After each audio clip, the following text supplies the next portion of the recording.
Et j'aimerais commencer mon message en vous montrant ceci. Je vais vous poser une question que la grande majorité saura répondre. Qu'est-ce que c'est? Alors je cache la photo. C'est un jeune de 12 ans sur une photo. D'ailleurs, ma carte est périmée. Je confesse, il faut que je la refasse. C'est une carte d'identité. Le passeport, c'est le même principe. Et le but de cette carte, c'est de déterminer mon identité légale. Parce que sur la carte d'identité, il y a bien sûr ma photo, il y a mon nom, mon prénom, l'endroit où je suis né. Il y a plein d'informations qui déterminent mon identité légale. Vous êtes d'accord avec ça? Ça, c'est pour l'identité. Mais l'identité d'une personne ne s'arrête pas là. L'identité d'une personne, c'est ce qui permet de la différencier d'une autre personne. Notre identité, eh bien, elle est propre à nous-mêmes, mais elle permet également de nous différencier d'une autre personne. À la naissance d'un enfant, peut-être tu peux me baisser un petit peu dans le retour, merci. À la naissance d'un enfant, le premier geste que les parents font, c'est de lui donner un nom, lui donner un prénom plutôt. Et après, c'est d'aller le déclarer à l'état civil. Et c'est à ce moment-là que son identité, que l'identité de l'enfant, eh bien, est déterminée. Elle débute à ce moment-là. L'identité permet de nous différencier et de nous reconnaître. Et la vie sociale, notre vie sociale est possible parce qu'on a une identité. Parce que lorsqu'on est avec quelqu'un, on sait qui il est, comment il s'appelle, d'où il vient, qui il est. Imaginez un monde sans identité, ça aurait été tout un autre défi. Ça aurait été bien plus compliqué. La vie sociale est possible parce qu'on a une identité. Mais la question de l'identité ne s'arrête pas là. La question de l'identité est bien plus profonde que ça. Et l'humanité met l'accent sur la question de l'identité. L'humanité recherche son identité. Plusieurs ont des troubles, passent par des crises identitaires en quête de comprendre qui ils sont. On entend de plus en plus dans notre société des crises identitaires, des troubles identitaires. Les personnes ne savent plus qui elles sont. Elles ont comme le sentiment d'être mal dans leur peau, comme le sentiment d'être personne, et souvent, plusieurs ont envie d'être quelqu'un d'autre. Est-ce que vous avez déjà entendu ça? Est-ce que vous avez déjà remarqué ça? On parle de plus en plus de crises identitaires, énormément. Certaines fois, les troubles d'identité ou les crises identitaires sont dus à des blessures, sont dus à des rejets, peut-être un manque d'amour. Et tout ça, ça a pu provoquer un manque de confiance en soi. On est dans une société où l'identité, plus que jamais, est fondamentale. Mais cette crise identitaire touche bien sûr les non-chrétiens. Mais malheureusement, elle touche trop souvent, et bien plus qu'on le croit, les chrétiens. La question de « qui suis-je » touche bien sûr les non-chrétiens, mais elle nous concerne nous également.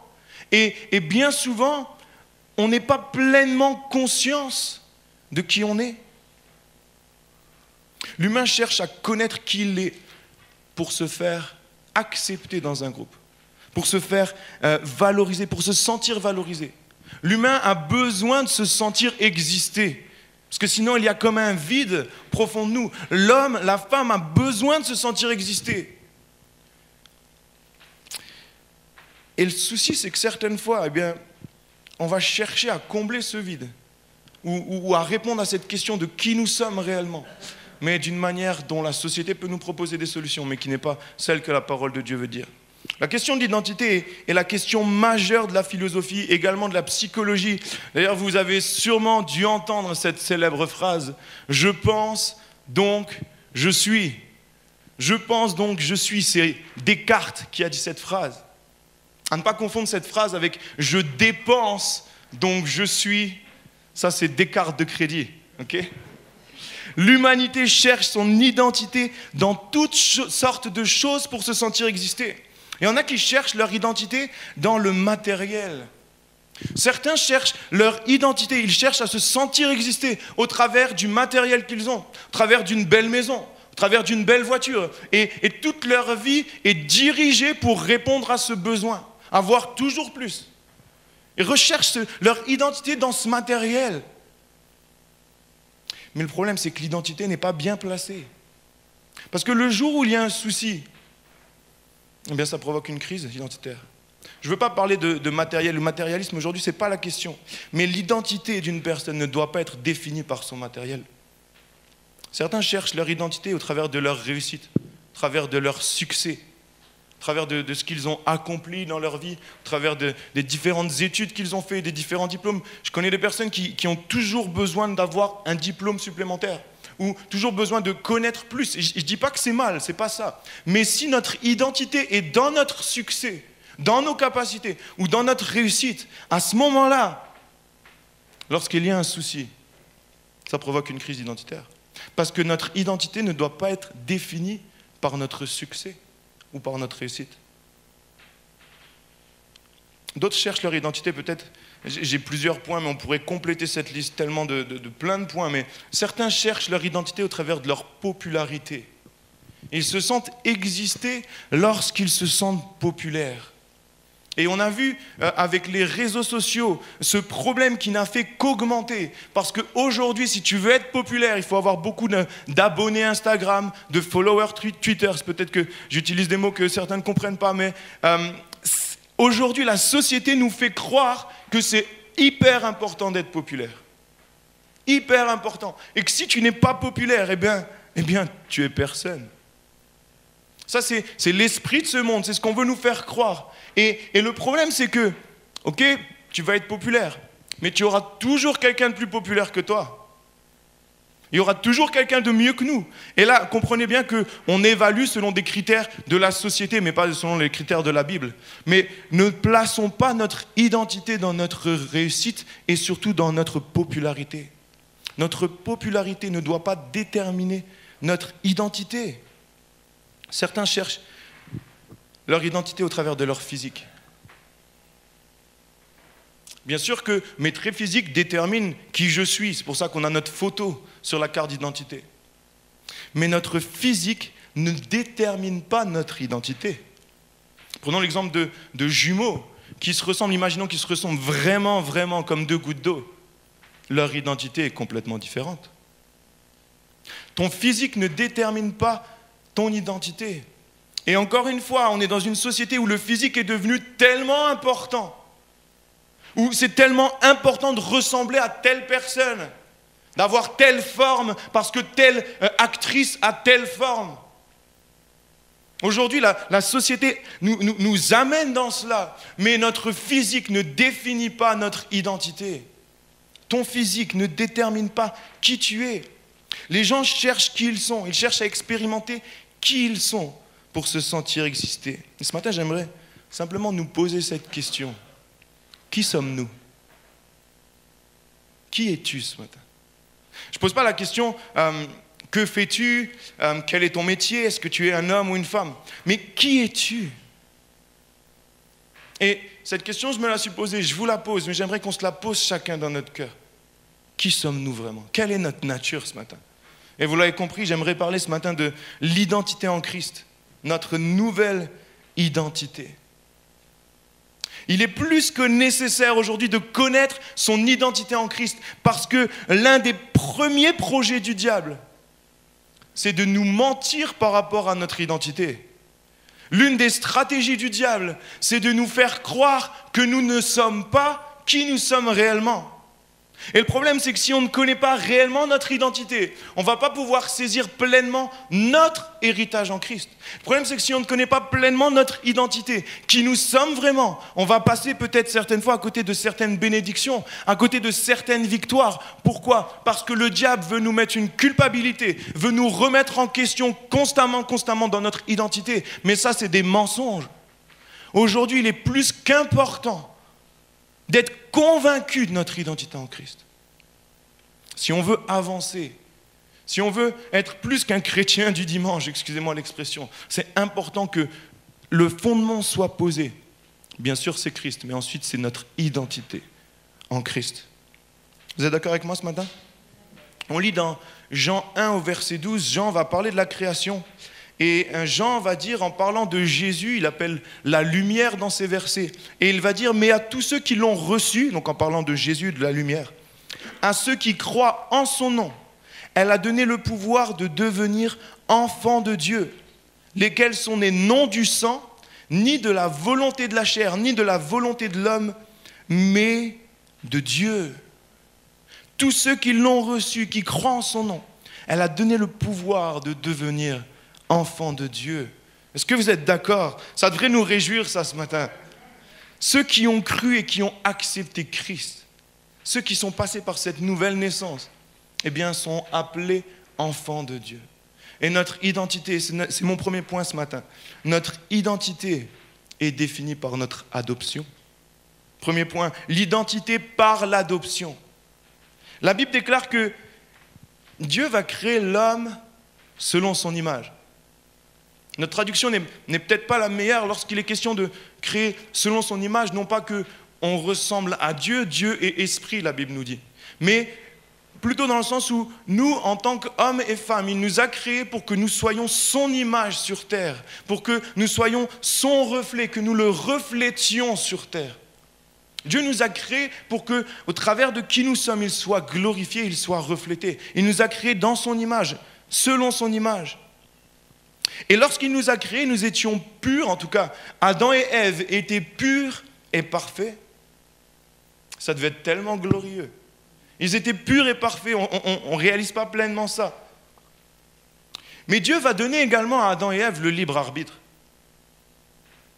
Dieu va leur donner ce choix de eux-mêmes prendre des décisions et de ne pas faire selon un plan tout tracé. Dieu donne le libre arbitre. Et Dieu, ce matin, te donne le libre arbitre dans plein de situations, dans toutes les situations. Dieu nous donne le libre arbitre. Mais la conséquence, le problème, ce qui s'est passé, c'est que parce que le serpent est venu les tenter, eh bien, on connaît l'histoire, ils ont péché, ils ont pris de ce fruit défendu. Et à ce moment-là, leur identité qui était pure et parfaite a été automatiquement changée. L'origine de notre identité aujourd'hui, elle est là. L'origine de qui nous sommes aujourd'hui, bien, ça vient de là. Parce qu'ils ont péché, le péché est entré dans le monde, mais le péché a pris un droit. Ils ont donné par leur péché plein pouvoir au péché et à Satan. Et la Bible nous dit que nous sommes conçus dans le péché. Lorsqu'on est, on est dans le péché. Mais c'est parce que nous avons les traces de ce péché, de ce premier péché. Et notre identité était celle de pécheur. Mais Jésus, parce qu'il est venu sur terre, il est venu reprendre ce que le diable avait acquis lorsqu'ils ont mangé du fruit défendu. Et il est venu comme un second Adam pour accomplir et pour racheter notre dette. Et aujourd'hui, nous sommes appelés enfants de Dieu. À partir du moment où on croit cela, on croit fermement, nous sommes adoptés. Vous êtes d'accord ? Jean va dire, tous ceux qui l'ont reçu, qui croient en son nom, elle a donné le pouvoir de devenir enfant de Dieu. Notre nouvelle identité est reçue par la foi. Avant de nous poser cette question, qui sommes-nous? En tout cas, pour répondre à cette question, qui sommes-nous? Il faut comprendre que notre nouvelle identité, elle est reçue par la foi. Ça veut dire quoi? Ça veut dire que peut-être tu n'es pas conscient de ce qui s'est passé. Peut-être tu n'as pas vu que tu as changé d'identité. Mais parce qu'elle est reçue par la foi. Il suffit simplement de croire. Et pourquoi on a l'impression certaines fois de ne pas remarquer qu'il y a eu un changement? Bien simplement parce que notre être est composé du corps, de l'esprit et de l'âme. L'esprit, l'âme, le corps. Notre être est composé de l'esprit, de l'âme et le corps, comme Dieu est composé, ou plutôt Dieu, ensemble, le Saint-Esprit, le Père, le Fils, forment Dieu. Nous sommes composés également de l'esprit, l'âme et le corps. Le corps, c'est notre enveloppe physique, on connaît le corps. On n'a pas de mal à définir le corps, c'est simple. C'est dans notre corps qu'on a des maladies, c'est dans notre corps qu'on vieillit, ça c'est notre corps. Ensuite, il y a l'âme. L'âme, c'est l'être intérieur, c'est l'être psychique qui permet de penser, de réfléchir. C'est l'âme qui nous permet d'éprouver des sentiments. C'est l'âme qui nous permet d'avoir des émotions. C'est au travers de notre âme que nous sommes capables d'imaginer, de créer, de prendre des décisions. C'est vraiment le siège de nos émotions. Mais notre âme est également le siège de notre personnalité consciente. Notre conscience, elle est dans notre âme. Ça, c'est notre âme. Mais lorsque nous sommes nés de nouveau, ce n'est pas dans notre âme que nous sommes nés de nouveau. C'est dans notre esprit. C'est pour ça qu'on ne voit pas forcément de signes où on ne sent pas qu'il s'est passé quelque chose. Parce que ce n'est pas dans notre conscient qu'il s'est passé quelque chose. C'est dans notre esprit. La nouvelle identité est reçue par la foi. L'esprit, c'est notre intérieur profond. C'est notre esprit qui nous communique la vie à notre corps physique et à notre âme. C'est notre esprit qui nous met en relation avec le monde spirituel. C'est notre esprit qui nous met en relation avec le Saint-Esprit, avec Dieu. Et c'est également l'esprit d'un non-chrétien qui le met en relation avec les ténèbres, avec par exemple les voyants ou autres. Je ne veux pas rentrer dans ces détails, mais c'est dans l'esprit. Et malheureusement, certaines fois, certains non-croyants sont bien plus conscients de leur esprit que certains chrétiens. C'est au travers de notre esprit qu'on est en relation avec le monde spirituel. Dieu est esprit. Lorsque notre identité a changé, c'est dans notre esprit que ça s'est produit. Et vous savez quoi? Ça s'est produit en une fraction de seconde. Ça s'est produit en une fraction de seconde. Lorsqu'on a reconnu Jésus-Christ comme le Fils de Dieu, comme notre Sauveur, à ce moment-là, la Bible parle que notre vieil homme, c'est comme ça que la Bible appelle l'homme intérieur, notre vieil homme a été crucifié, il est mort, et c'est l'homme nouveau qui a pris place. Et notre nouvelle identité, ce matin, c'est l'homme nouveau.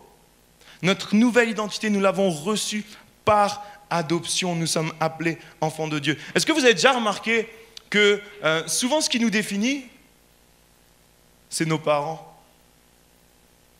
Est-ce que tu as déjà été dans un repas de famille peut-être où tu croises tante Simone, une tante que tu n'as jamais vue, et là elle te demande qui es-tu? Et ben elle dit je suis le fils de Anne de Saverio.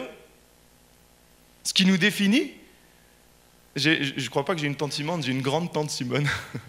Ce qui nous définit, c'est nos parents. Et donc ce qui nous définit aujourd'hui, nous en tant qu'enfants de Dieu, c'est notre Dieu. Je travaille dans une société où je travaille avec mon père et parce qu'il a un très bon témoignage au Luxembourg et parce qu'il est vraiment bon dans le métier, eh bien, je me plais à dire, lorsque j'ai un client au téléphone, que je suis le fils de Saverio. Parce que tout de suite, là, je vois le client qui sourit, j'imagine au téléphone en tout cas qui sourit, et ça passe beaucoup mieux. Parce que je me définis comme le fils de Saverio. Je dis rarement que je suis le neveu de Mario. Non, je blague, je rigole vraiment. Mais notre famille, nos parents définissent notre identité. Et parce que notre identité est définie par nos parents, alors notre nom est défini. Et notre nom définit notre identité. C'est mon deuxième point ce matin. Un nouveau nom dans une nouvelle identité. Un nouveau nom dans une nouvelle identité. Aujourd'hui, ça change. On n'est plus comme avant où notre nom n'a plus vraiment une signification. En tout cas, on n'attire plus vraiment d'importance à la signification du nom. En tout cas, pas comme on le faisait avant. Aujourd'hui, lorsque les parents choisissent un prénom, c'est parce que, avant toute chose, le prénom leur plaît, parce qu'il y a une belle sonorité, etc. Mais avant, le nom avait une signification particulière. C'était vraiment hyper important. Et on le voit dans la Bible, un Dieu qui va changer beaucoup de noms. Et en changeant les noms, eh bien, les personnalités des personnes vont changer. On voit que, par exemple, Dieu va changer le nom d'Abraham. Abraham, ça voulait dire Père exalté. Et Dieu va changer Abraham en Abraham. Et lorsque Dieu va changer ce nom en Abraham, la signification de ce nom, c'est Père d'une multitude de nations. Dieu va changer également le nom de sa femme, Saraï. Saraï, il l'a changé en Sarah, qui veut dire princesse. Le nom avait une signification tellement particulière avant. Jacob, et mon père a prêché sur ça il y a quelques semaines, Jacob voulait dire trompeur. Imaginez que le gars, partout où il allait, les gens l'appelaient trompeur. C'est dur à porter ce nom. Mais Dieu va changer en Israël. Israël, ça veut dire lutteur avec Dieu, celui qui a eu la faveur de Dieu. Jésus va changer également le nom de Simon. Il va l'appeler Pierre, symbole que Pierre, eh bien, c'est une pierre sur laquelle Dieu va fonder son église. Dieu a une signification. Dieu attire une signification dans notre nom. Et ce matin, Dieu veut changer notre nom. Dieu veut changer notre nom. Alors peut-être que ce n'est pas un nom propre, mais peut-être que c'est plus une étiquette.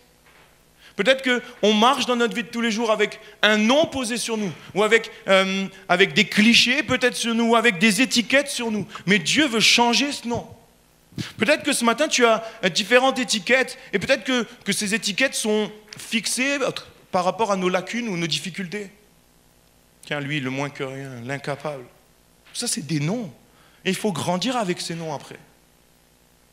Et ça détruit une enfance, ça détruit une personnalité d'avoir ces noms. Mais Dieu veut changer ton nom.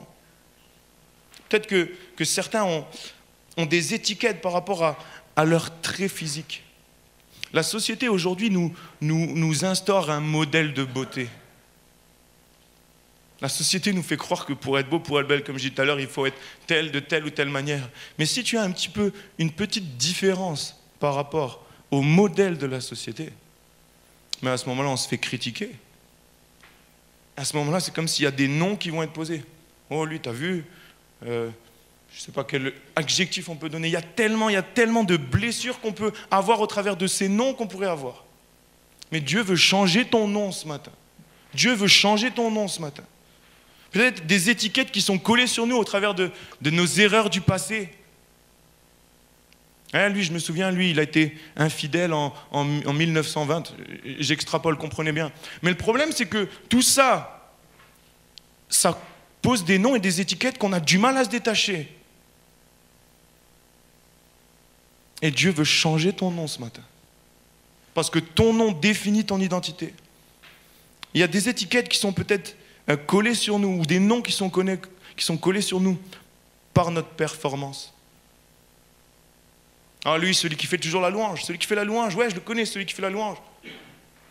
Ça ne détermine pas notre identité. Parce que le problème, c'est que performer, c'est bien. Mais le jour où on ne performe plus, oh, t'as vu aujourd'hui ? Il y a tellement de noms qu'on peut avoir sur nous. Des noms plus ou moins bien, je ne dis pas. Mais Dieu veut changer notre nom. Pourquoi ? Parce que ce n'est pas ça qui définit notre identité. Notre identité n'est pas définie par les étiquettes qu'on pourrait avoir, mais elle est définie parce que nous sommes enfants de Dieu. C'est-à-dire que mon nom de famille, c'est enfant de Dieu. Est-ce que tu peux dire « je suis enfant de Dieu » ? Est-ce que tu peux... N'aie pas peur de le dire ce matin au travers de ton masque. Je suis enfant de Dieu. Amen. Nous sommes enfants de Dieu. Dieu veut changer notre nom ce matin. Troisième point. Ton passé ne définit pas ton identité. Ton passé ne définit pas ton identité. Et le diable veut nous faire croire ça. Le diable veut nous faire croire que parce que nous avons fait telle ou telle chose, ou parce que nous sommes passés par telle ou telle chose, eh bien notre identité n'est pas celle qu'elle est réellement en Christ. 2 Corinthiens 5, verset 17. Si quelqu'un est en Christ, vous connaissez ce verset, il est une nouvelle créature.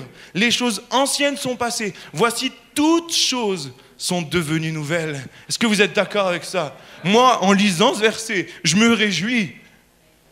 Moi, en lisant ce verset, connaissant certains points de mon passé, mais je me réjouis. Heureusement. Si quelqu'un est en Christ, il est une nouvelle créature. La traduction littérale du grec pour nouvelle créature, c'est nouvelle création. C'est-à-dire quelque chose rebâti à neuf. Quelque chose de nouveau. Ça, c'est une nouvelle créature. Je ne veux vraiment pas ce matin minimiser les souffrances peut-être que certains ont vécues. Comprenez bien que je ne suis pas en train de minimiser ou de simplifier tout ça en disant que, avec une espèce de forme d'arrogance, mais c'est très simple, en Christ, tu verras ton passé, tu peux le lâcher, etc. Je ne veux vraiment pas faire ça. Mais comprenez bien que notre Dieu veut nous accompagner. Il veut nous accompagner pour nous aider à laisser les choses du passé dans notre tête aussi. Il veut nous accompagner à comprendre que notre identité n'est plus définie par notre passé. Peut-être que tu as des blessures qui sont dues par rapport à ces étiquettes que j'ai dit tout à l'heure ou par rapport à des paroles que certains ont pu te dire, par rapport à des expériences que tu as pu vivre. Et peut-être que tout ça nous amène à perdre confiance en nous et à douter de nous. J'ai discuté la semaine dernière avec une personne, elle me disait qu'elle n'arrive pas à croire qu'elle est enfant de Dieu. cette personne me disait que pour elle, c'était inimaginable de croire qu'elle était enfant de Dieu. Une personne engagée. C'est inimaginable parce que ce qu'elle a vu dans son passé, eh bien, la bloque. Et ça, les amis, c'est le diable qui veut nous faire croire ça. C'est le diable qui veut nous faire croire que limite, on n'a pas de deuxième chance. Alors oui, on entend parler de la grâce, on connaît la grâce, etc. Mais le diable veut nous faire croire que notre passé nous définit. Mais ce matin, Dieu veut te dire, ton passé ne définit pas ton identité. Les choses anciennes sont passées. Toutes choses sont devenues nouvelles. Et peut-être que ce matin, le passé, les choses qu'on a vécues, et encore une fois, je ne veux vraiment pas minimiser, mais peut-être que ça nous a blessés et qu'aujourd'hui, on a des blessures. J'aimerais simplement prendre un exemple, il vaut ce qu'il vaut. J'aimerais prendre cet exemple.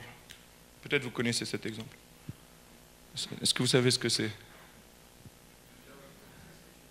C'est un billet de 10 €. C'est pas un piège, hein, je ne vais pas vous faire un tour de... C'est un billet de 10 €.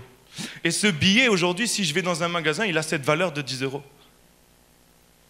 Et je vais pouvoir acheter quelque chose qui vaut 10 €.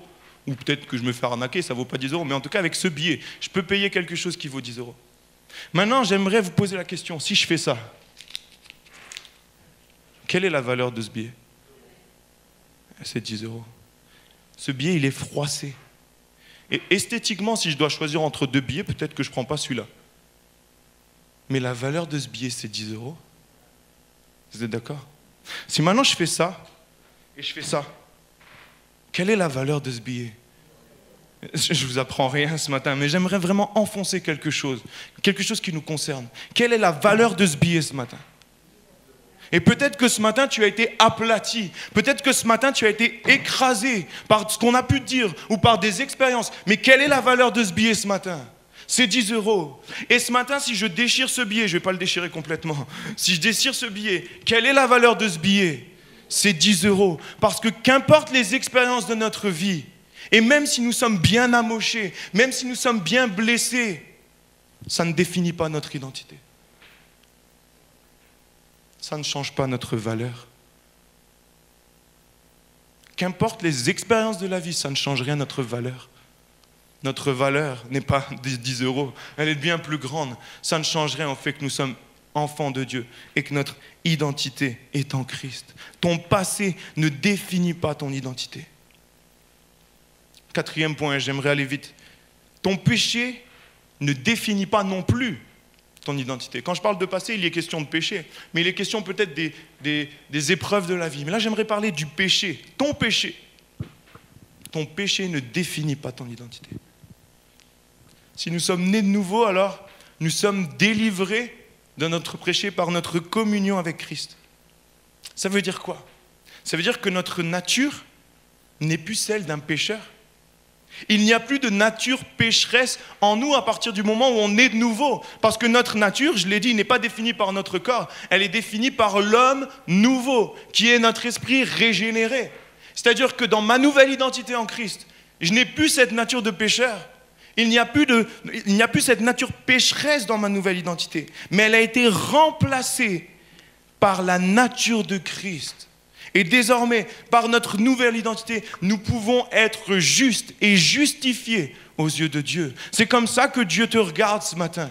C'est comme ça que Dieu te voit ce matin, avec cette longue tunique blanche, parce que nous sommes sans tache, sans rides, parce que nous sommes rachetés. Notre péché ne définit pas notre identité. Alors bien sûr, nous vivons dans un corps, et lorsque notre identité a été renouvelée, lorsque notre être a été renouvelé, eh bien notre corps n'a pas été renouvelé. Et notre âme n'a pas été renouvelée. Et dans notre corps, il y a ce qu'on appelle la chair. La chair, c'est la puissance du péché en nous. Et la chair, elle n'a pas été renouvelée. Et c'est pour cela qu'aujourd'hui, alors que je suis enfant de Dieu, alors que nous sommes engagés avec Christ, que nous sommes passés par cette nouvelle naissance, eh bien c'est pour cela qu'aujourd'hui, peut-être, nous commettons encore quelques péchés. Parce que notre chair n'a pas été renouvelée. Parce que notre corps n'a pas été renouvelé.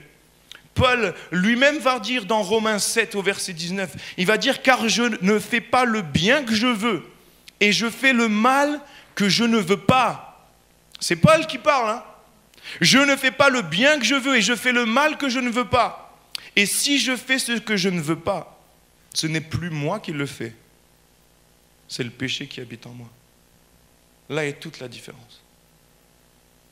Si je pêche aujourd'hui, ce n'est pas moi qui pêche. Comprenez bien, je vais expliquer ça. Mais c'est cette puissance de péché en moi. Et ça ne change en rien ma nouvelle nature, mon identité en Christ. Tant qu'on ne comprendra pas pleinement la grâce de Dieu, on passera tellement à côté du pardon de Dieu certaines fois. Parce que lorsqu'on va pécher dans notre nouvelle identité, eh bien, il y a comme une sorte de culpabilité qui est sur nous. Est-ce que vous avez déjà remarqué ça? Lorsqu'on va pécher, et repécher, eh bien, au bout d'un moment, on a peur de s'adresser à Dieu et de lui demander pardon. Parce qu'on se sent comme un moins que rien. En tout cas, ça a été mon cas. Et je me sens comme un moins que rien. Avec les péchés que j'ai faits, comment je peux être pardonné? Et il y a comme un mouvement de pensée peut-être qui s'est instauré de plus en plus. En tout cas, j'ai l'impression que, eh bien, on n'ose plus trop annoncer la grâce telle qu'elle est, de peur que les gens utilisent la grâce comme un prétexte. Paul lui-même va dire ça. Bien sûr qu'il est bon, parce que nous avons envie de servir Dieu, de marcher à sa suite et de ne plus pécher. Ça, on est d'accord. Je ne suis pas en train de dire que du coup, parce que nous sommes enfants de Dieu, ça excuse tout. Pas du tout. Mais pour en arriver là, à ne plus pécher, je ne crois pas que c'est en disant « il ne faut pas pécher », mais c'est en annonçant la grâce de Dieu qu'on va pouvoir se sortir de là, qu'on va pouvoir saisir réellement son pardon et comprendre réellement qui nous sommes. Il y a un peu comme, excusez-moi ce matin, mais comme une fausse humilité. Comme une fausse humilité de pas oser dire des fois je suis enfant de Dieu, ou je suis fils ou fille du roi. Il y a comme une fausse humilité qui est de certaines fois bien dire « oh misérable que je suis ». Il y avait des chants qui chantaient, des chants chrétiens, « je suis un ver si misérable, si petit ». Mais ça les amis, c'est pas biblique ce chant. Lorsqu'on prie parce qu'on a péché, surtout ne disons pas « pardon Seigneur, je suis pécheur ». Parce que ça c'est faux. Ça c'est ce que le diable veut nous faire croire. Bien sûr que parce que j'ai commis le péché, il y a faute. Mais lorsque je dis « je suis pécheur », c'est comme si je me réfère encore à mon ancienne nature, mon vieil homme qui a été crucifié avec Christ, qui était pécheur. Aujourd'hui, mon identité a été restaurée. Je suis enfant de Dieu. Arrêtons de prier « pardon Seigneur, je suis si petit, pécheur ». C'est faux. C'est faux. Nous sommes enfants de Dieu. Et bien sûr, nous commettons le péché. Et c'est important de demander pardon. C'est simplement notre prière qui doit changer. Notre prière doit changer. Notre regard sur nous-mêmes doit changer. Pourquoi? Parce que lorsqu'on pêche, il y a, comme je l'ai dit, une certaine forme de culpabilité. On n'ose pas revenir vers Dieu. On a l'impression qu'il faut attendre plusieurs jours. Je ne sais pas si ça a été votre cas, ça a été mon cas. Il faut attendre plusieurs jours. Des jours où j'ai été bon, je n'ai pas péché là. Eh ben, parce que ces jours passent, ça y est, je me ressens proche de Dieu. Ça, c'est de l'orgueil. Parce que là, c'est croire que le pardon, on arrive à l'avoir par nos œuvres. C'est faux. Le pardon, c'est par la grâce de Dieu. Et lorsqu'on pêche, le diable, la première chose qu'il veut faire, c'est nous montrer notre péché et nous culpabiliser. Lorsqu'on pêche, le diable veut nous rappeler sans cesse, tu n'es pas enfant de Dieu. Regarde ce que tu as fait. Regarde ce que tu as fait. C'est la 427e fois que tu le fais aujourd'hui. Regarde ce que tu as fait. Tu n'es pas enfant de Dieu. Le diable veut comme nous mentir, comme nous donner des schémas de pensée. Pourquoi? Parce que lui, il est bien conscient de la richesse qu'il y a dans l'identité en Christ. Lorsqu'on pêche, revenons en courant dans les bras de notre Dieu. Et il est juste et bon pour nous pardonner. Vous avez peut-être cet exemple du fils prodigue qui est parti, qui a demandé son héritage. Il est parti dans le monde. Mais lorsqu'il va revenir, qu'il va se repentir, son père, il va courir vers lui. Il va lui donner la plus belle des vestes. Il va tuer le veau gras. Il va faire la fête. Et Dieu, 427 fois dans la journée, il nous reçoit comme ça. Parce qu'il est bon et parce que c'est notre Père. Notre péché ne définit pas notre identité. J'aimerais arriver tout doucement à la fin et je demanderai aux musiciens de s'approcher. J'aimerais terminer avec ce dernier point qui est « Ton identité n'est pas définie par ta performance. Ton identité n'est pas définie par ta performance. Je l'ai dit tout à l'heure, certaines fois on se sent spirituel ou hyper spirituel parce qu'on a été bon cette semaine, on n'a pas beaucoup péché, ou très peu. Et on a l'impression que, même parce que je n'ai pas beaucoup péché, eh bien alors, j'ai performé, j'ai été bon aujourd'hui. Mais ça ne définit pas notre identité. Certaines fois, on se sent enfant de Dieu pendant que le piano peut commencer à pianoter ce chant. Certaines fois, on se sent enfant de Dieu parce qu'on est à fond dans le service pour lui. Est-ce que vous avez déjà remarqué ça? Que certaines fois, parce qu'on va servir Dieu à fond et on a des emplois du temps hyper chargés, alors, yes, je me sens enfant de Dieu. Mais ça, c'est notre performance. Ça, c'est nos œuvres. Ça ne définit pas notre identité. Bien sûr que c'est tellement important de servir Christ. C'est important de le servir avec les capacités et les dons qu'il nous donne. Mais cela ne définit en rien notre identité. J'aimerais terminer simplement par un tout petit témoignage que j'ai vécu pendant le confinement, le premier confinement. Et je me confie à vous ce matin, je suis quelqu'un qui... Je me sentais vraiment exister par ma performance. Pour moi, dans mon cœur, mon identité était définie par ma performance. Alors je ne dis pas que j'étais devenu orgueilleux de ça, en tout cas, que Dieu me garde de ça. Mais je prenais du plaisir à louer Dieu, à servir dans la louange, à prêcher. Et je pense que tout ça, c'est bon. Mais le danger, c'est que j'ai passé mon identité, j'ai défini mon identité au travers de ça, au travers de ma performance. Et lorsque le premier confinement est arrivé, je suis passé par des temps, mais tellement compliqués. Mais je ne vous raconte pas comme... Je ne pensais pas que je pouvais être dans l'état là. J'ai été mais dans des temps de déprime. C'était tellement compliqué pour ma femme. Merci d'avoir supporté ça. Mais pourquoi? Parce que tout s'est arrêté. Tout s'est arrêté. Plus de louanges à l'église. Plus de prédication. Plus de répètes. Je faisais partie de plusieurs groupes de musique. Tout ça s'était arrêté. Plus de groupes de jeunes. Tout ça s'était arrêté. Mon identité était définie par ma performance. Et lorsque tout s'est arrêté, je suis passé par une crise identitaire. Je n'arrivais pas à comprendre à quoi je servais. J'avais envie de tout arrêter. J'étais au plus sombre, vraiment. Parce que mon identité était définie par ma performance. Attention à cela. Ne plaçons pas notre identité dans notre performance. Et je bénis Dieu parce que ce confinement m'a fait comprendre beaucoup de choses. J'ai appris énormément de choses par rapport à mon identité.